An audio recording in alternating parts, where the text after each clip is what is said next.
কক্সবাজারের রামু উপজেলার গর্জনিয়া ইউনিয়নের বড়বিল এলাকায় পানির বোতল ভেবে ভুলবশত অ্যাসিড পান করে উসমান নামে এক শ্রমিকের মর্মান্তিক মৃত্যু হয়েছে।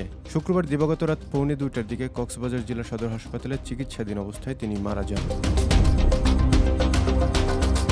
পারিবারিক সূত্রে জানা গেছে, গত বুধবার রাত আনুমানিক 10টার দিকে বাড়ির বারান্দায় ঘুমাচ্ছিলেন উসমান।